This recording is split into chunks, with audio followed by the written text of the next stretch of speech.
Hello बच्चों, मैं हूं रोहित मिश्रा और आप देख रहे हैं अ क्यूरियस सेल। तो हम बात कर रहे थे डाइजेशन एंड एब्जॉर्प्शन के बारे में। पिछले लेक्चर्स में हमने बहुत सारा इसका पार्ट देखा था और लास्ट लेक्चर में हमने स्टमक में डाइजेशन कैसे होता है ये देखा था और उसका थोड़ा सा स्टमक का पार्ट बाकी है, वो भी आज हम देख लेंगे और आगे देखेंगे फिर इंटेस्टाइन में कैसे एसिमिलेशन होता है, फिर कैसे डाइजेशन होता है और कैसे एक प्रोसेस के तौर पे अब हम देख रहे हैं। हमने एक एक पार्ट करके सब डाइजेस्टिव ऑर्गन्स के देख लिया था, डाइजेस्टिव ऑर्गन को, एलिमेंट्री कैनाल को एक एक पार्ट करके।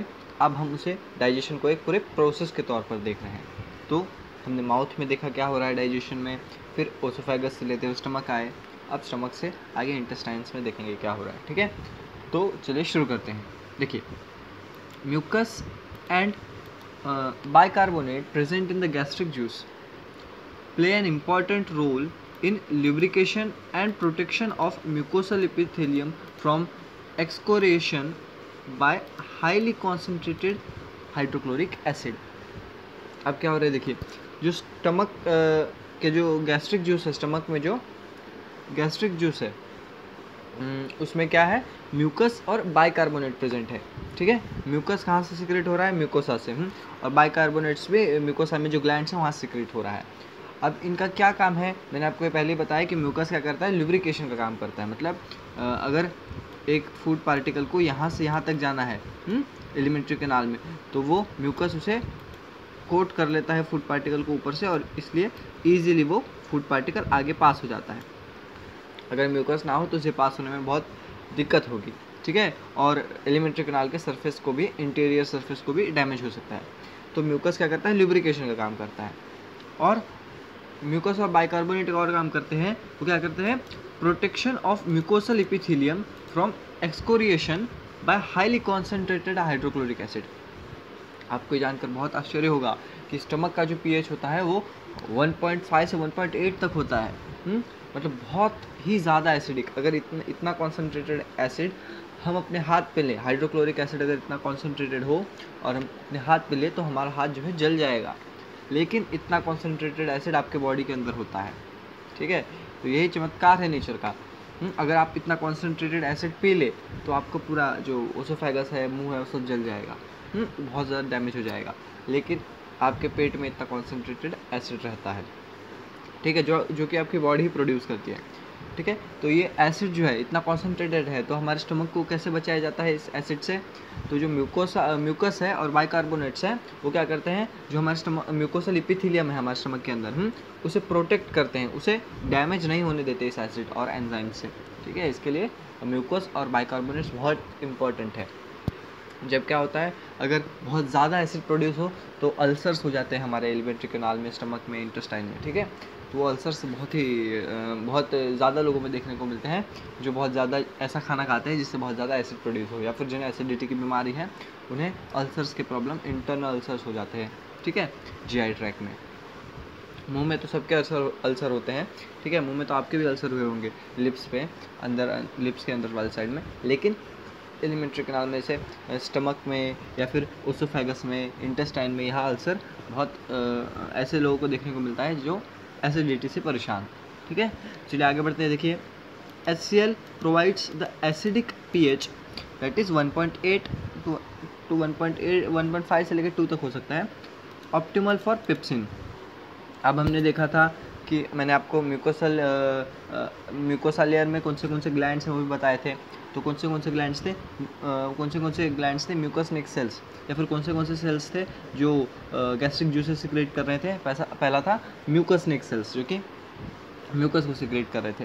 फिर थे पेप्टिक सेल या फिर चीफ सेल जो कि प्रोएंजाइम पेप्सिनोजन सिक्रेट कर रहे थे। और फिर थे पैराइटल सेल या फिर ऑक्जेंटिक सेल्स जो क्या कर रहे थे, HCl सिक्रेट कर रहे थे, और intrinsic factor for absorption of B12, ठीक है, ये भी सिक्रेट कर रहे थे। तो हमने देखा था, ये सेल्स के नाम हमने पढ़े थे, जो गैस्ट्रिक ग्लैंड्स में ये सेल्स के नाम हमने पढ़े थे जो अलग अलग चीज़ें सिक्रेट कर रहे थे। तो जो पेप्सिनोजिन है, कौन सिक्रेट करता है पेप्सिनोजिन को, पैराइटल सेल या फिर पैराइटल चीफ सेल या फिर पेप्टिक सेल्स, ये पेप्सिन को, प्रो एंजाइम पेप्सिनोजिन को सिक्रेट कर रहे थे। अब प्रो एंजाइम पेप्सिनोजिन ये काम नहीं कर रहा है, प्रो एंजाइम है, इनएक्टिव फॉर्म है एंजाइम का। अब इसे एक्टिव होने के लिए हमें क्या करना पड़ेगा, इसे एक्टिव एंजाइम पेप्सिन में कन्वर्ट करना पड़ेगा। और वो काम कौन करेगा, ये जो HCl है हमारा, ये जो HCl है वो एसिडिक इन्वायरमेंट क्रिएट कर देगा स्टमक में, और एसिडिक इन्वायरमेंट में पेप्सिन एक्टिव हो जाता है, ठीक है, और प्रोटीन को डाइजेस्ट करने का काम करता है, ठीक है। इसके लिए इसको प्रोटियोलाइटिक एंजाइम कहते हैं, पेप्सिन को प्रोटियोलाइटिक एंजाइम कहते हैं। तो हमने यहाँ क्या सीखा, देखिए स्टमक में प्रोटीन के डाइजेशन के लिए एसिडिक माहौल चाहिए। कैसा माहौल चाहिए, एसिडिक माहौल चाहिए, ठीक है। स्टमक में प्रोटीन के डाइजेशन के लिए एसिडिक माहौल चाहिए होगा, और इंटेस्टाइन में, स्मॉल इंटेस्टाइन में प्रोटीन के डाइजेशन के लिए हमें बेसिक माहौल चाहिए होगा। ऐसा क्यों होगा, क्योंकि एंजाइम्स बदल जाएंगे। यहाँ पेप्सिन है, पेप्सिन एंजाइम है, वहाँ दूसरा एंजाइम होगा जो कि हम आगे आके देखेंगे, ठीक है। तो चलिए आगे देखते हैं। Rennin is a proteolytic enzyme found in gastric juice of infants. जो छोटे बच्चे होते हैं उनके गैस्ट्रिक जूस में हमें रेनिन नाम का एक एंजाइम में दिखता है, जो कि मिल्क प्रोटीन को डाइजेस्ट करता है, ओके। आपने देखा होगा जैसे जैसे इंसान बड़ा होता है वैसे वैसे उसका मिल्क का कंजम्पशन बहुत कम हो जाता है। क्यों, क्योंकि रेनिन सिक्रेशन कम होते जाता है या फिर रेनिन सिक्रेशन बंद ही हो जाता है। और इसके लिए हमने देखा होगा कि बहुत सारे ऐसे लोग होते हैं जो कि लैक्टोज इंटॉलरेंट होते हैं, जो मिल्क को डाइजेस्ट नहीं कर पाते, मिल्क प्रोटीन को डाइजेस्ट नहीं कर पाते हैं। वो चीज़, दही, ये सब खा सकते हैं लेकिन मिल्क नहीं खा पाते। क्यों, because they can not digest the milk protein, ठीक है। तो बच्चों में बच्चे तो पूरे तरह से अपने मदर के मिल्क पे डिपेंड होते हैं, इनके इसलिए उनमें एक एंजाइम होता है रेनिन करके, जो कि मिल्क प्रोटीन को डाइजेस्ट कर देता है, which helps in digestion of milk protein, ठीक है। देखिए वही लिखा है यहाँ, small amount of lipase are also secreted by gastric glands. अब बहुत छोटे अमाउंट में जो है लिपेज एंजाइम भी सिक्रेट होता है डाइजेस्टिव गैस्ट्रिक ग्लैंड्स में, ओके। किसके लिए, लिपिड्स के डाइजेशन के लिए, मतलब बहुत छोटी मात्रा में लिपिड्स का डाइजेशन होता है स्टमक के अंदर, और बहुत ज़्यादा मात्रा में प्रोटीन का डाइजेशन स्टमक के अंदर होता है, बहुत छोटी मात्रा में लिपिड्स का डाइजेशन स्टमक में होता है, ठीक है। हमारा डाइजेशन कहाँ शुरू हो जाता है, चलिए बताइए। मैंने पिछले लेक्चर में आपको बताया था, हमारा डाइजेशन माउथ में शुरू हो जाता है, ठीक है। जो शुगर है या फिर जो कार्बोहाइड्रेट है उसको हाइड्रोलाइज करके डाइसैकेराइड में कन्वर्ट कर दिया जाता है माल्टोज में, ठीक है। अब आप मुझे कमेंट सेक्शन में बताएंगे, मैंने पिछली बार आपको बताया था कि कितने % जो है कार्बोहाइड्रेट्स को डाइजेस्ट कर दिया जाता है माउथ के अंदर, ओके। कम ऑन, बिना देखे बताना है, देख के तो कोई भी बता देगा, बिना देखे आपको लिखना है कमेंट सेक्शन में। Various types of movements are generated by muscularis layer of the small intestine. अब हम स्मॉल इंटेस्टाइन में लेके आ गए फूड को, फूड था स्टमक में, अब स्मॉल इंटेस्टाइन में आ गया, देखिए आगे क्या लिखा है, this movements help in a thorough mixing up of the food with various secretion of small intestine and thereby facilitate digestion, ठीक है। क्या लिखा है देखिए, मस्कुलरिस जो लेयर है, आप और एक आप काम करेंगे, सारे लेयर्स के नाम बताएंगे एलिमेंट्री कैनाल के। एलिमेंट्री कैनाल के TS में मैंने आपको पढ़ाया था ट्रांसपोर्ट सेक्शन में कि कितने लेयर्स होते हैं, बाहर वाला कौन सा लेयर है, उसके बाद कौन सा है, मस्कुलरिस में भी 2 लेयर्स हैं और उसके भी नाम बताएंगे, लास्ट में भी 2 लेयर्स हैं उनके भी नाम बताएंगे, ठीक है। जल्दी बता दीजिए कमेंट सेक्शन में, अभी वीडियो को पॉज करके आंसर लिखिए। लिख लिया, चलिए अब आगे बात करते हैं। देखिए आप जो एलिमेंट्री कैनाल का मस्कुलरिस लेयर है पहला, अब मैं आपको आंसर बताता हूँ। देखिए सबसे बाहर वाला है सिरोसा, फिर मस्कुलरिस, मस्कुलरिस में outer longitudinal inner circular muscles होते हैं, फिर सब म्यूकोसा और म्यूकोसा। तो जो इंटेस्टाइन में जो मस्कुलरिस लेयर है, ठीक है, वो क्या करता है, वो मूवमेंट जनरेट करता है। इस मूवमेंट से क्या होगा, अब आप जाके अभी क्या कीजिएगा, लेक्चर खत्म होने के बाद मूवमेंट ऑफ इंटेस्टाइन ये टाइप कीजिएगा, मूवमेंट ऑफ लाइव इंटेस्टाइन आप टाइप करेंगे यूट्यूब पे तो आपको ऐसे वीडियोस देखने को मिलेंगे। आप देखेंगे कि इंटेस्टाइन कितना ज़्यादा हिलता है, वो किसी एनिमल को डाइसेक्ट करके, ज़िंदा एनिमल को डाइसेक्ट करके, या फिर किसी ऑपरेशन में आपको ह्यूमन ऑपरेशन में दिखाएंगे, आपको वो वीडियो देखने को मिलेगा। आप देखेंगे वो इंटेस्टाइन बहुत मतलब हिलता है, सांप जैसे हिलता है वैसे हिलता रहता है वो, ठीक है, स्नेक की तरह वो हिलता रहता है पूरा इंटेस्टाइन। क्यों हिलता है इतना, बिकॉज वो ऐसे हिल के जो सिक्रेशंस जो सिक्रेट कर रहा है स्मॉल इंटेस्टाइन एंजाइम्स, जो सब्सटेंस वो सिक्रेट कर रहा है, या जो बाहर से ऐसे एंजाइम्स उसके अंदर स्मॉल इंटेस्टाइन के अंदर सिक्रेट किए जा रहे हैं, उसे वो क्या करता है, मिक्स करता है फूड के साथ, ताकि फूड के एक एक पार्टिकल को डाइजेस्ट कर दिया जा सके, ठीक है। अगर मिक्स नहीं करेगा तो जो फूड एक बोलस के तौर में है, अभी फूड को हम काइम कहेंगे, ठीक है। जो माउथ से फूड स्टमक में आ रहा है उसे बोलस कहते हैं, और जो स्टमक से फूड इंटेस्टाइन में जाएगा उसे काइम कहते हैं, ठीक है। तो काइम को जो है अगर खाली हम मिक्स ना करें डाइजेस्टिव एंजाइम्स के साथ, तो वो खाली उसके काइम के सरफेस पे जो फूड है उसे डाइजेस्ट किया जा सकेगा, लेकिन काइम के अंदर जो फूड है उसे अगर हमें डाइजेस्ट करना है, उसके साथ हमें एंजाइम्स को मिलाना है, तो हमें उसको चर्न करना पड़ेगा अच्छे से। इसके लिए ये मस्कुलरिस लेयर जो है स्मॉल इंटेस्टाइन का मूवमेंट पैदा करता है, ताकि डाइजेस्टिव सिक्रेशंस को अच्छे से मिक्स किया जा सके फूड के साथ या फिर काइम के साथ। The bile, pancreatic juice and intestinal juice are secretions release into the small intestine, ठीक है। अब ये बाइल कौन सिक्रेट करेगा? लिवर। पैनक्रियाटिक जूस कौन सिक्रेट करेगा? पैनक्रिया। ये दोनों कहाँ सिक्रेट करेंगे? बोलिए बोलिए, डिडोनियम में सिक्रेट करेंगे, ठीक है। कॉमन हेपेटोपैनक्रियाटिक जो डक्ट है उसके माध्यम से सिक्रेट करेंगे। एम्पुल ऑफ वेटर है, जो फूला हुआ पार्ट है उसका एम्पुल ऑफ वेटर है, ठीक है। और इसका स्फिंक्चर कौन सा है? नाम लिखिए कमेंट सेक्शन में, ठीक है। इस स्फिंक्चर का जो कंट्रोल कर रहा है, लिख लिया? स्फिंक्चर ऑफ ओडी। अगर नहीं आपको पता था तो याद कर लीजिए, स्फिंक्चर ऑफ ओडाई, ठीक है। देखते हैं आगे, देखिए क्या है। द इंटेस्टाइनल जूस और secretion release into small intestine. ये सब तीन जो है सिक्रेशन हमें स्मॉल इंटेस्टाइन में देखने को मिलती है। एक बाइल, फिर दूसरा पैनक्रियाटिक जूस, फिर तीसरा इंटेस्टाइनल जूस, ठीक है। याद रखिएगा इसे। The pancreatic juice and bile juice are release through hepatopancreatic duct. यही लिखा हुआ था, आपने यहीं से देख के आंसर लिख दिया होगा, ठीक है, जाने दीजिए। अभी यहाँ ध्यान दीजिए, द पैनक्रियाटिक जूस और बाइल जूस कहाँ से रिलीज होगा? थ्रू हेपेटोपैनक्रियाटिक डक्ट, या फिर कॉमन हेपेटोपैनक्रियाटिक डक्ट भी कहते हैं इसे। The pancreatic juice contains inactive enzymes.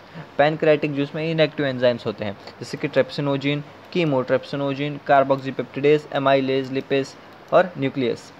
ये इनएक्टिव है, प्रो एंजाइम्स हैं, ठीक है, या फिर इनएक्टिव एंजाइम्स हैं। अब देखिए इसको एक्टिव कैसे किया जाता है। इंट्रोकिनेज है जो कि इंटेस्टाइनल म्यूकोसा सिक्रीट कर रहा है, ठीक है। इंट्रोकिनेज क्या करेगा? ट्रेप्सिनोजिन पे एक्ट करेगा और ट्रेप्सिनोजिन को ट्रेप्सिन में बदल देगा, ठीक है। ट्रेप्सिनोजिन को क्या करेगा? ट्रेप्सिन में बदल देगा। अब ये ट्रेप्सिन सारे इनएक्टिव एंजाइम्स को एक्टिव बना देगा, ठीक है, एक चेन की तरह हो जाएगा। देखिए पहले इंट्रोकिनेज क्या करेगा? ट्रेप्सिनोजिन पे एक्ट करेगा, ट्रेप्सिनोजिन पे एक्ट करेगा, टीजी लिख देते हैं इसे, और इसे ट्रेप्सिन में कन्वर्ट कर देगा। और फिर ट्रेप्सिन बाकी के ऑल एंजाइम्स को क्या करेगा? कन्वर्ट कर देगा एक्टिव एंजाइम, प्रो एंजाइम्स को एक्टिव एंजाइम में कन्वर्ट कर देगा। यही लिखा है, देखिए यहाँ, ट्रेप्सिनोजिन is activated by enzyme introkinase secreted by intestinal mucosa into active trypsin। आगे देखिए, which in turn activates the other enzymes in pancreatic juice। वही मैंने बताया आपको, पहले इंट्रोकिनेस ट्रेप्सिनोजिन को ट्रेप्सिन में कन्वर्ट करेगा, ट्रेप्सिन जो है बाकी इनएक्टिव एंजाइम्स को एक्टिव एंजाइम्स में कन्वर्ट कर देगा, ठीक है। पैनक्रियाटिक जूस में जो एंजाइम्स है उनको ही खाली। अब बाइल देखिए, बाइल क्या होगा? बाइल में बहुत सारी चीज़ें होते हैं, लेकिन बाइल में कोई भी एंजाइम नहीं होता है, नो एंजाइम। यहाँ देखिए, नो एंजाइम, बाइल में कोई एंजाइम नहीं होता है, okay. Bile release into the duodenum contains bile pigments, bilirubin and biliverdin. यहाँ देखिए, बिलिवर्डिन एंड बिलिरुबिन, ठीक है, ये बाइल पिगमेंट्स हैं, नाम याद रखिए इसके, ठीक है। अब मैंने सोचा है कि हर लेसन के बाद आपको MCQ के प्रैक्टिस भी कराऊंगा नीट के, ठीक है। नीट के MCQs की प्रैक्टिस भी करेंगे हम, कोशिश करेंगे कि 8-10 साल के MCQs हम लगा दें। इतने पुराने MCQ लगा के आपको कोई फ़ायदा नहीं है फिर भी, लेकिन जिस प्रकार का 2021 का पेपर आया था, थोड़ा ट्रिकी और टफ आया था, उस हिसाब से हमें सेफ साइड में 10 साल के MCQ लगा देने चाहिए, ठीक है। आगे देखिए, बाइल सॉल्ट्स रहते हैं इसमें। पहला क्या रहता है? बाइल पिगमेंट्स, फिर बाइल सॉल्ट्स, फिर कोलेस्ट्रॉल रहता है, फिर फॉस्फोलिपिड्स, बट कोई एंजाइम नहीं रहता, ठीक है। ये याद रखिएगा कि बाइल में क्या क्या रहता है। Bile helps in emulsification of fats, that is breaking down of fats into very small micelles. Bile also activates lipases. देखिए बाइल क्या करता है? बाइल इमल्सिफिकेशन ऑफ फैट करता है, इसलिए आपको ध्यान याद रखना है कि सबसे ज़्यादा जो फैट का डाइजेशन है, लिपिड का डाइजेशन है, वो कहाँ होगा? स्मॉल इंटेस्टाइन में। क्यों? Because of bile. बाइल क्या करेगा? इमल्सिफिकेशन ऑफ फैट करेगा, मतलब फैट को छोटे छोटे टुकड़ों में तोड़ देगा। आगे देखेंगे हम कि उसके फैट के आजू बाजू क्या है, कैसे प्रोटीन का कोर होता है, या फिर कैसे उसे अंदर ये किया जाता है, ब्लड स्ट्रीम के अंदर लिया जाता है फैट को, असिमिलेशन पार्ट में देखेंगे। अभी याद रखिए कि बाइल जो है इमल्सिफिकेशन करता है फैट्स का, मतलब फैट्स को छोटे छोटे टुकड़ों में तोड़ देता है। इन शॉर्ट डाइजेस्ट करता है फैट को बाइल, और वो लिपेज को भी एक्टिवेट करता है, बाइल लिपेज को भी एक्टिवेट करता है। ठीक है, याद हो गया? चलिए आगे देखते हैं। The intestinal mucosal epithelium has goblet cells which secrete mucus. देखिए, हमने देखा था कि स्टमक में म्यूकस नेक सेल थे जो म्यूकस सिक्रेट कर रहे थे, लेकिन इंटेस्टाइन में कौन से सेल्स हैं? गॉबलेट सेल्स, जो कि म्यूकस सिक्रेट कर रहे हैं। The secretion of brush border cells of the mucosa along with the secretion of goblet cell constitute the intestinal juice और सकस इंट्रिकस। ठीक है, सकस इंट्रिकस को ही इंटेस्टाइनल जूस कहते हैं। ये नीट में क्वेश्चन आया हुआ है, what is succus entericus? It's the intestinal juice. ठीक है, इंटेस्टाइनल जूस को ही सकस इंट्रिकस कहते हैं। और इंटेस्टाइनल जूस किससे बना होता है? इंटेस्टाइनल जूस जो है वो ब्रश बॉर्डर सेल्स के सिक्रीशन से और गॉबलेट सेल के सिक्रीशन से बना होता है। और ये सेल्स कहाँ होते हैं? Mucosa of intestine, mucosa of small intestine to be very specific. ठीक है, याद हो गया आपको? आगे देखिए, this juice contains a variety of enzymes. ठीक है, this juice contains variety of enzymes like disaccharidase. ठीक है, फॉर एग्जाम्पल एक उसका एग्जाम्पल दिया माल्टेज। ठीक है, इस जूस में बहुत सारे एंजाइम्स होते हैं, जैसे कि पहला डाइसेक्राइडेज, फिर डाइपेप्टाइडेज, फिर लिपेज। कहाँ गया मेरा मार्क? हाँ, डाइपेप्टाइडेज, लिपेजेस, न्यूक्लियोसाइडेज। ठीक है, ये एंजाइम्स हैं जो कि जो पैनक्रेटिक जूस और बाइल जूस जो एंड प्रोडक्ट निकालेंगे, उन एंड प्रोडक्ट्स पे काम करके उनको और सिंप्लीफाइड फॉर्म में कन्वर्ट कर देगा ताकि हमारी बॉडी उसे एब्जॉर्ब कर ले। ठीक है, तो इतना कॉम्प्लिकेटेड होता है डाइजेशन, पर आपकी बॉडी उसको ऐसे कर देती है, जो ऐसे सिंप्लीफाइड फॉर्म में कर देती है जो आपको पता भी नहीं चलता कि आपके बॉडी में इतने ज़्यादा केमिकल रिएक्शंस हो रहे हैं हमेशा। ठीक है, मतलब आपके दिमाग में जितना नॉलेज है उससे हज़ारों लाखों गुना ज़्यादा आपकी बॉडी के अंदर नॉलेज है। आपकी बॉडी को हर एक चीज़ पता है कि कब क्या करना है, किसे कैसे डाइजेस्ट करना है, रेस्पिरेशन में क्या करना है। हाँ, आप सोचते हैं, अब मैं बोल रहा हूँ तो भी मेरा हाथ जो हिल रहा है वो भी न्यूरल सिग्नल्स की वजह से हिल रहा है, तो उसे पता है कि पोटेंशियल ग्रेडियंट कैसे बनाना है, एक्शन पोटेंशियल कैसे जनरेट करना है। सब आपकी बॉडी या फिर आपके एक एक सेल में आपके दिमाग से कई गुना ज़्यादा इन्फॉर्मेशन है। ठीक है, तो इसका मतलब क्या है कि नेचर इज़ वेरी इंटेलिजेंट।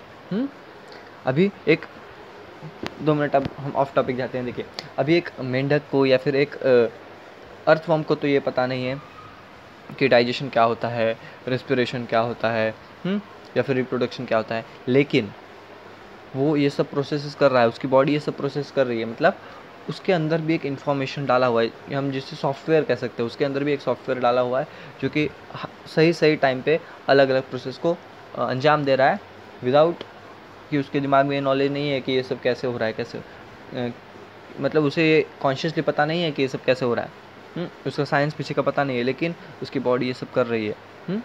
एक अर्थवॉर्म भी फूड को डाइजेस्ट कर रहा है, एक फ्रॉग भी फूड को डाइजेस्ट कर रहा है, और एक इंसान भी फूड को डाइजेस्ट कर रहा है उसी एफिशिएंसी से। लेकिन इंसान को ये कॉन्शियसली पता है, या फिर इंसान इसे पढ़ सकता है कि वो कैसे हो रहा है, लेकिन एक फ्रॉग जो कि पढ़ भी नहीं सकता, जो कि जिसे पढ़ने का ये भी पता नहीं कि पढ़ना क्या होता है, लेकिन उसकी बॉडी ये सब प्रोसेस करके दिखा रही है। ठीक है, तो नेचर इतनी इंटेलिजेंट है। आगे देखते हैं हम। The mucus along with bicarbonates from the pancreas protects the intestinal mucosa from acids as well as provides an alkaline medium of pH 7.8। ठीक है, बाइकार्बोनेट्स जो पैनक्रियाटिक जूस के साथ आते हैं, और म्यूकस जो कि इंटेस्टाइनल म्यूकोसा सिक्रेट करती है, ये दोनों मिलके क्या करते हैं, फिर जो एसिड है, अब मेरे को बताइए एसिड कहाँ से आया इंटेस्टाइन में? जो फूड आया स्टमक से, काइम, जिसे हम काइम कहते हैं, जो फूड आया वो भी एसिड सोक्ड फूड था। एसिड भी उसमें मिला हुआ था, HCl, बहुत कॉन्सेंट्रेटेड HCl। अब क्या होगा जब ये फूड इंटेस्टाइन में आता है, ये बहुत ही क्रूशियल स्टेज होता है। जब इंटेस्टाइन में आएगा, अगर इंटेस्टाइन में ये फूड ऐसे आगे बढ़ा दिया जाए तो इंटेस्टाइन को बहुत डैमेज हो सकता है, इंटेस्टाइन की म्यूकोसा लेयर को। तो क्या करता है, जो म्यूकोसा लेयर है म्यूकोस प्रोड्यूस करता है, और जो बाइकार्बोनेट्स हैं जो कि किसके साथ आए हैं, पैनक्रेटिक जूस के साथ, वो क्या करते हैं, फटाफट इस पीएच को बढ़ाते हैं, पीएच को बढ़ाते जाते हैं और 7.8 तक ले आते हैं, 1.8 से 7.8 तक ले आते हैं। बहुत बड़ा जंप करवाते हैं, मतलब पूरा बेसिक अल्कलाइन कर देते हैं इसको, ठीक है। हाईली कॉन्सेंट्रेटेड एसिड से अल्कलाइन कर देते हैं इस पूरे उस पूरे मीडियम को। क्योंकि अल्कलाइन क्यों करते हैं, क्योंकि जो एंजाइम्स हैं पैनक्रेटिक जूस में और बाइल जूस में और इंटेस्टाइन के जो एंजाइम्स हैं वो बेसिक पीएच पे परफॉर्म करते हैं। मतलब यहाँ जो प्रोटीन का डाइजेशन होगा, यहाँ जो कार्बोहाइड्रेट का डाइजेशन होगा, यहाँ जो फैट्स का डाइजेशन होगा, वो होगा बेसिक मीडियम में, ठीक है। और इसलिए इसके एंजाइम्स अलग है। यहाँ पेप्सिन काम नहीं आएगा, पेप्सिन स्टमक में काम आएगा प्रोटीन के डाइजेशन में, because pepsin requires acidic medium and जो एंजाइम्स यहाँ है वो उनको बेसिक मीडियम चाहिए डाइजेशन के लिए, ठीक है। और आपको ये जानकर बहुत आश्चर्य होगा कि हमारा स्टमक इतना जो एसिड क्यों प्रोड्यूस करता है। एसिड इसलिए प्रोड्यूस करता है कि अगर आपके फूड के साथ कोई बैक्टीरिया आ गया होगा या फिर कोई माइक्रोब आ गया हो जो आपकी बॉडी को हार्म कर सकता है, तो पहले तो उसे माउथ में जो सलाइवा है उसमें लाइसोजाइम रहते हैं, वो मारने की कोशिश करते हैं। अगर वो फिर भी बच जाए तो फिर आपका जो स्टमक है वो एसिड प्रोड्यूस करता है ताकि वो सारे बैक्टीरिया और माइक्रोब्स को मार डाले वहीं के वहीं, ठीक है। मतलब फूड को स्टरलाइज किया जाता है आपके स्टमक के अंदर, समझ गए। चलिए आगे देखते हैं। तो अल्कलाइन मीडियम क्रिएट कर देता है, इसका पीएच 7.8 होता है for enzyme activation, for enzyme activities, enzymatic activities. तो यहाँ के एंजाइम बेसिक पीएच में काम करेंगे, इसके लिए वो बेसिक कर देता है मीडियम को। सब mucosal glands like burner glands also help in this, ठीक है। सब म्यूकोसल ग्लैंड्स मतलब सब म्यूकोसा के लेयर में ग्लैंड्स रहते हैं, बर्नर ग्लैंड्स, जो कि हेल्प करते हैं ये एसिड से बेसिक पीएच कन्वर्ट करने में, ठीक है। ये भी सब म्यूकोसा में होते हैं, हमें ड्यूडेनियम के इधर दिखते हैं ये ग्लैंड्स, ठीक है। आपको याद रखना है कहाँ दिखेंगे ये ग्लैंड्स, हमें ड्यूडेनियम के इधर दिखेंगे। क्यों? क्योंकि एसिडिक फूड तो स्टमक से आएगा, स्टमक से पहले कहाँ आएगा, ड्यूडेनियम में, फिर जेजुनियम में जाएगा, फिर इलियम में जाएगा। तो ड्यूडेनियम में ही सबसे ज़्यादा एसिडिक फूड होगा, तो उसे इसके लिए बर्नर ग्लैंड्स ड्यूडेनियम रीजन में होते हैं। ओके, चलिए आगे देखते हैं। Proteins, proteoses and peptones, partially hydrolysed proteins, इन्हें पार्शियली हाइड्रोलाइज्ड प्रोटीन कहते हैं। प्रोटीन को पूरा हाइड्रोलाइज करेंगे तो हमें अमीनो एसिड मिलेगा इन प्रोडक्ट, ठीक है। इन्हें अगर पार्शियली हाइड्रोलाइज करेंगे प्रोटीन को तो प्रोटियोसिस एंड पेप्टोन्स हमें मिलेगा। In the chyme reaching the intestine are acted upon by proteolytic enzymes of the pancreatic juice as given below, ठीक है। देखिए ये सारे हैं proteolytic enzymes of pancreatic juice. कौन से हैं? ट्रिप्सिन है, कीमोट्रिप्सिन है, कार्बोक्सीपेप्टिडेज है, ठीक है। तो ये एंजाइम्स के नाम याद रखने हैं क्योंकि ये प्रोटियोलाइटिक एंजाइम है। ये क्या करेंगे? प्रोटीन्स, पेप्टोन्स और प्रोटीएसिस को डाइजेस्ट करेंगे, डाइपेप्टाइड्स में कन्वर्ट कर देंगे, ठीक है। डाइपेप्टाइड्स में कन्वर्ट कर देंगे। कौन से एंजाइम्स? मतलब ये प्रोटीन का और सिंप्लीफाइड फॉर्म हो गया। अब इसका और एक बार डाइजेशन होगा तो ये क्या बन जाएगा? अमीनो एसिड में बन जाएगा, ठीक है। तो पैनक्रेटिक जूस में कौन से एंजाइम्स है? प्रोटियोलाइटिक एंजाइम्स है, trypsin, chymotrypsin and carboxypeptidase. Stomach में कौन सा था प्रोटियोलाइटिक एंजाइम? पेप्सिन, ठीक है। आगे देखिए, carbohydrates in the chyme are hydrolysed by pancreatic amylase into disaccharides, ठीक है। सलाइवरी अमीलेज अलग, पैनक्रेटिक अमीलेज अलग। देखिए पॉलीसेकेराइड स्टार्च जो कि डाइजेस्ट नहीं हुआ है माउथ में, वो आता है इंटेस्टाइन में, और इंटेस्टाइन में कौन? अमाइलेज, पैनक्रेटिक अमाइलेज एक्ट करेगा इन पे और इन्हें डाइसेक्राइड में कन्वर्ट कर देगा, ठीक है। डाइसेक्राइड में कन्वर्ट कर देगा। Fats are broken down by lipase with the help of bile into di and monoglycerides, ठीक है। फैट्स को डाइग्लिसराइड्स और फिर मोनोग्लिसराइड में कन्वर्ट कर दिया जाएगा लिपेज की मदद से। लिपेज कहाँ में किसके लिपेज को कौन एक्टिवेट करेगा? बाइल एक्टिवेट करेगा, ठीक है। और लिपेज फिर फैट्स को डाइसेक्राइड और मोनोसेक्राइड्स में कन्वर्ट कर देगा। Nucleases in the pancreatic juice acts on nucleic acid to form nucleotides and nucleosides. ठीक है, देखिए न्यूक्लिक एसिड को न्यूक्लियस पहले न्यूक्लियोटाइड्स में कन्वर्ट करेगा, फिर न्यूक्लियोसाइड्स में कन्वर्ट करेगा। न्यूक्लियोटाइड्स जो है इसमें फॉस्फेट ग्रुप रहता है, और फॉस्फेट ग्रुप ना रहे तो न्यूक्लियोसाइड हो जाता है। ठीक है, न्यूक्लियोसाइड हो जाता है। तो मतलब ये डाइजेस्ट करके इसको स्मॉलर कॉन्स्टिट्यूएंट पार्टिकल्स में तोड़ते जा रहे हैं, इसे ही डाइजेशन कहते हैं। The enzymes in the succus entericus acts on the end products of the above reaction to form respective simple absorbable forms. This final step in digestion occurs very close to the mucosal epithelium of intestine. अब क्या करेगा, ये and products में मिले हैं, nucleoside मिला है, monoglycerides मिले हैं, ठीक है, डाइसेक्राइड्स मिला है, उसके बाद डाइपेप्टाइड्स मिला है, इन सब पे सर्कस इंट्रिकस अब एक्ट करेगा। ये सब किसने किया है, पैनक्रेटिक जूस और बाइल जूस ने किया है। अब ये एंड प्रोडक्ट्स पे जो इनके एंड प्रोडक्ट्स निकले हैं उन पे सर्कस इंट्रिकस मतलब इंटेस्टाइनल जूस एक्ट करेगा, उसके एंजाइम्स एक्ट करेंगे और इसे एब्जॉर्बेबल और सिंपल फॉर्म में बना देंगे जो कि फटाक से एब्जॉर्ब हो जाए। और ये सब म्यूकोसा के एकदम पास में होगा, इंटेस्टाइनल म्यूकोसल एपिथेलियम के पास में होगा। क्यों? क्योंकि म्यूकोसल एपिथेलियम से फटाक से ऑब्जॉर्ब कर लेंगे। अगर वो बीच में होगा ल्यूमेन के तो उसे एब्जॉर्ब करने में टाइम लगेगा, एकदम पास में होगा तो उसे जल्दी जल्दी एब्जॉर्ब किया जा सकता है ब्लड स्ट्रीम के अंदर। ओके, देखिए the breakdown of biomacromolecules mentioned above occurs in the duodenum region. मैंने आपको क्या कहा था, ये बायोमैक्रोमोलिक्यूल्स को कहाँ ब्रेकडाउन किया जाता है, ड्यूडोनियम में। क्यों? बिकॉज ड्यूडोनियम में ही पैनक्रेटिक जूस और बाइल जूस सिक्रेट हो रहे हैं स्मॉल इंटेस्टाइन में। The simple substance thus formed are absorbed in jejunum and ileum. Jejunum और इलियम क्या है, एब्जॉर्बिंग पार्ट, इसमें सारा एब्जॉर्ब होगा। जो डाइजेशन हो चुका है जिस फूड का, वो डाइजेस्टेड फूड को हम एब्जॉर्ब करेंगे। कहाँ? जिजोनियम और इलियम में। आपको ये सब याद रहना चाहिए नाम सब, जिजोनियम क्या है, इलियम क्या है। The undigested and unabsorbed substance are pass into large intestine. अब जो अनडाइजेस्टेड फूड है उसे लार्ज इंटेस्टाइन में पास किया जाता है, और लार्ज इंटेस्टाइन में देखिए no significant digestive activity occur in large intestine. The function of large intestine are absorption of some water, minerals and certain drugs,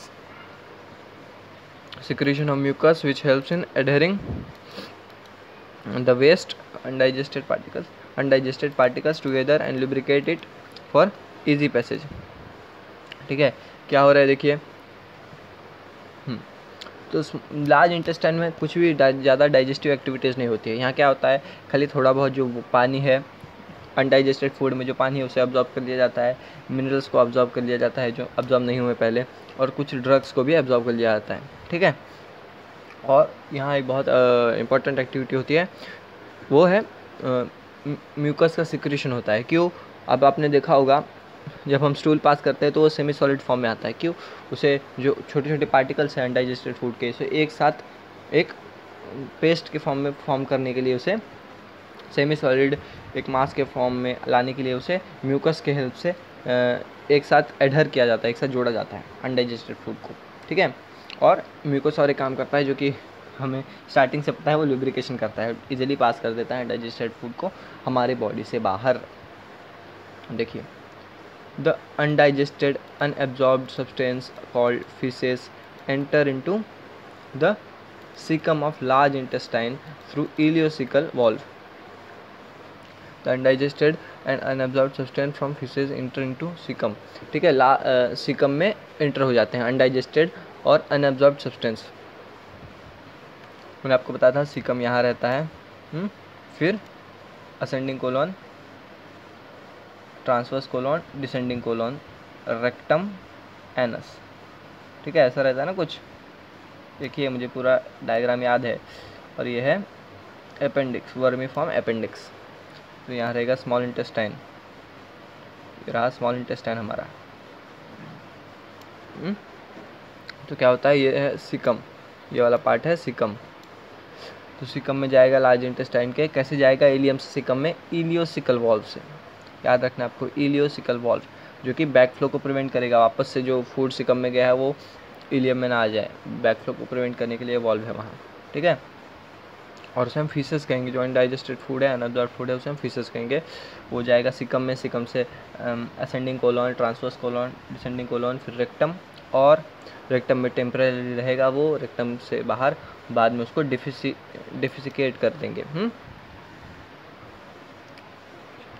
डिफिसिकेशन मतलब बाहर निकाल देना फूड को, ओके, अनडाइजेस्टेड फूड को। फिर क्या है, the activity of gastrointestinal tract are under neural and hormonal control for proper coordination of different parts. आपने जब देखा होगा, जब आपके सामने बहुत स्वादिष्ट खाना आता है, क्या पसंद है आपको, पिज़्ज़ा पसंद है, पुलाव पसंद होगा, ये जो भी खीर है, जो भी पसंद है, वो फूड आपके सामने आए और अगर आप भूखे हो तो क्या होगा, आपके मुंह से सलाइवा बहने लगेगा। उसके सेंट से, उसका जो सेंट है फूड का, वो जब आप सूंघेंगे तो सलाइवा सिक्रेशन और बढ़ जाएगा, आपके पेट की मूवमेंट्स भी बढ़ जाएंगी, गुड़ गुड़ आवाज़ आने लगेगा। क्यों? क्योंकि डायरेक्टली कनेक्टेड है, हमारा जो डाइजेशन है वो डायरेक्टली कनेक्टेड है हमारे न्यूरल और हार्मोनल कंट्रोल से। न्यूरल और हार्मोनल कंट्रोल के अंडर है पूरा डाइजेस्टिव ट्रैक। मतलब हम जो देखेंगे, फूड को देखेंगे, सूंघेंगे, उसे टेस्ट करेंगे, ये सब हमारे डाइजेशन को अच्छे से बढ़ाता है। इसके लिए आपको याद रखना चाहिए, जब भी आप खाना खाएं तो आपको खाने के ऊपर ध्यान देना है। आपको ना मोबाइल देखना है, ना टीवी देखना है, खाने के ऊपर ध्यान देना है और उसे अच्छे से स्मेल करके, अच्छे से टेस्ट करके खाना है, ठीक है। बहुत सारे ऐसे प्रॉब्लम्स हैं जो कि साइकोसोमेटिक डिसऑर्डर्स हैं, मतलब जो कि आप अगर ज़्यादा, जैसे कि हुआ कोलाइटिस हो गया, या फिर इरिटेबल बाउल सिंड्रोम हो गया, ये सब साइकोसोमेटिक डिसऑर्डर्स हैं जो कि आपके मेंटल स्टेट से आपके डाइजेस्टिव स्टेट में प्रॉब्लम लाती हैं। मतलब आप बहुत टेंशन में रहेंगे, तो आपका क्या होगा, म्यूकस आने लगेगा स्टूल के अंदर, आपको बार बार स्टूल पास करने का इच्छा होगी आपको इरिटेबल बाउल सिंड्रोम में, ठीक है। तो इसीलिए हमारे कल्चर में डाल दिया गया है कि जब भी हम फूड को खाते हैं तो हमारा पूरा ध्यान फूड पे होना चाहिए, हमारा मन शांत होना चाहिए। इसलिए हम फूड को पहले प्रणाम करते हैं, या फिर फूड को जो है फूड के आगे हाथ जोड़ते हैं, उसके बाद उसे खाते हैं। आपको ये फॉलो करनी चाहिए, ये जो प्रैक्टिसेस हैं ये आपको हमेशा फॉलो करनी चाहिए। आपको फूड खाने से पहले आपको उसे प्रणाम करना चाहिए, या फिर आपको उसे एटलीस्ट हाथ जोड़ना चाहिए उसके सामने, बिकॉज ये सब जो है प्रैक्टिसेस, ये आपके माइंड को काम कर देती हैं और आपका सारा ध्यान फूड के तरफ जाता है। और आपको फूड के बारे में गंदा भी नहीं सोचना चाहिए कि कितना गंदा फूड है या क्या है। आपको फूड के बारे में जो है अच्छे विचार आपके मन में आने चाहिए, फूड के बारे में अच्छा सोचना चाहिए। और आज मॉडर्न साइंस भी ये प्रूव कर रही है। आप जाके कोलाइटिस के बारे में पढ़िए, या फिर इरिटेबल बाउल सिंड्रोम के बारे में पढ़िए, ये सब हैं साइकोसोमेटिक डिसऑर्डर्स, ठीक है। तो इस सब से बचने के लिए हमारे जो एंशिएंट पूर्वज थे, उन्होंने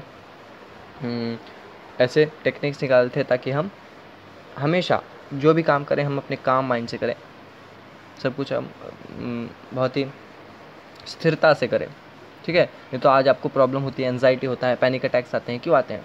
बिकॉज आपका मन स्थिर नहीं है। तो पहले आप अपने मन को स्थिर करिए, फिर आप पढ़ाई में भी आप अच्छा करेंगे, स्पोर्ट्स में भी अच्छा करेंगे, हर काम में आप अच्छा करेंगे जब आपका मन स्थिर होगा, ठीक है।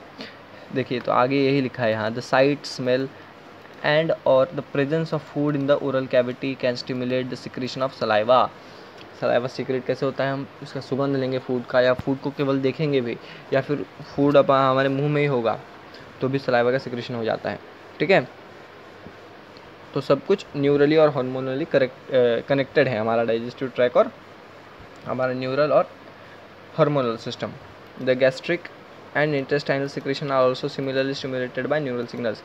जैसे हम फूड मुंह में डालते हैं, हमारे न्यूरल सिग्नल भिजवा देता है, जो हमारा ब्रेन है वो सिग्नल भिजवा देता है कि भाई डाइजेशन शुरू करो, फूड आ चुका है। The muscular activities of different parts of the alimentary canal can be moderated by neural mechanism both local and through CNS। मतलब हमारे हर एक मस्कुलर एक्टिविटी को भी, जो एलिमेंट्री कैनाल के डिफरेंट पार्ट्स में डिफरेंट मस्कुलर एक्टिविटी हो रही है, स्टमक में फूड चर्न हो रहा है, स्मॉल इंटेस्टाइन में भी मूवमेंट्स हो रही है, ओसोफेगस में पेरिस्टाल्सिस हो रहा है, ये सब मस्कुलर मूवमेंट है। ये कौन कंट्रोल करता है? ये भी हमारा न्यूरल सिस्टम कंट्रोल करता है। एक होता है लोकल न्यूरल सिस्टम या फिर लोकल न्यूरल रिस्पॉन्स, और एक होता है central neural response. Central neural response हमारे ब्रेन से आता है डायरेक्ट CNS, मतलब सेंट्रल नर्वस सिस्टम, और लोकल कहाँ से आएगा, ऑटोनोमस नर्वस सिस्टम से, मतलब डायरेक्ट पूरा ब्रेन तक वो मैसेज नहीं जाएगा, स्पाइनल कॉर्ड से मैसेज, स्पाइनल कॉर्ड तक इन्फॉर्मेशन जाएगी और स्पाइनल कॉर्ड ही रिस्पॉन्स का मैसेज देगा, ठीक है, ये हो गया लोकल। फिर hormonal control of secretion of digestive juices is carried out by local hormone produced by gastric and intestinal mucosa. बहुत सारे ऐसे हार्मोन्स भी हैं जो कि डाइजेशन में काम करते हैं, जैसे वो गैस्ट्रिन हो गया, सिक्रेटिन हो गया, ये सब अलग अलग ग्लैंड्स को, अलग अलग ऑर्गन्स को मैसेज देती हैं अलग अलग चीज़ें सिक्रेट करने को या फिर अलग अलग मूवमेंट्स कैरी आउट करने को, ठीक है। तो और ये कौन सिक्रेट करता है, gastric and intestinal mucosa secrete करता है ये हार्मोन्स। ये हार्मोन आपको खाली लर्न करना है, उसमें ज़्यादा कुछ समझाने लायक है नहीं, तो मैं आपको इसका चार्ट भी दे दूंगा। और हाँ, हम एक चीज़ का प्लान कर रहे हैं कि ये जो मैं आपको सिखा रहा हूँ जिस PDF पे, अगर आपको ये PDF चाहिए होगा तो आप कमेंट सेक्शन में हमें बताइए, कमेंट सेक्शन में, तो हम आपको ये PDF हमारे हम एक वेबसाइट या फिर एक पेज बनाने का सोच रहे हैं जिस पर आपको ये सारे PDF मिल जाएंगे, या फिर टेलीग्राम ग्रुप भी बना सकते हैं जिसमें आपको मैं जिस PDF पे सिखा रहा हूँ वो सारे PDF इमेज के साथ आपको मिल जाएंगे, और जो कुछ नोट्स होंगे जो मेरे नोट्स से जो मैंने बनाए थे वो भी आपको अपलोड कर दिए जाएंगे। अगर आपको ये चाहिए होगा तो आप कमेंट सेक्शन में बता सकते हैं। आज के लिए तो बस इतना ही, हम अपने लेक्चर के एंड में पहुंच गए हैं। तो आज का लेक्चर लंबा हो गया बहुत, और आपने सीखा भी होगा बहुत कुछ, ठीक है। तो अब जो मैंने सिखाया है उसे वापस एक बार रिवाइज़ कीजिए और खूब सारे MCQ सॉल्व कीजिए। जो भी आपके पास MCQ बुक होगी या फिर आपने टेस्ट सीरीज़ लगाया होगा या फिर आप केवल 11th और 12th की प्रिपरेशन कर रहे हैं, तो आप एक बार अच्छे से रीड कर लीजिए और उसे एक बार इमेजिन कीजिए दिमाग में, ठीक है। तो चलिए आज के लिए इतना ही। अगर वीडियो पसंद आया हो तो लाइक कर दें, चैनल को सब्सक्राइब कर दें और बेल आइकन दबा दें ताकि आपको आगे आने वाली वीडियोज़ की नोटिफिकेशन मिलती रहे। तब तक के लिए शुक्रिया, धन्यवाद।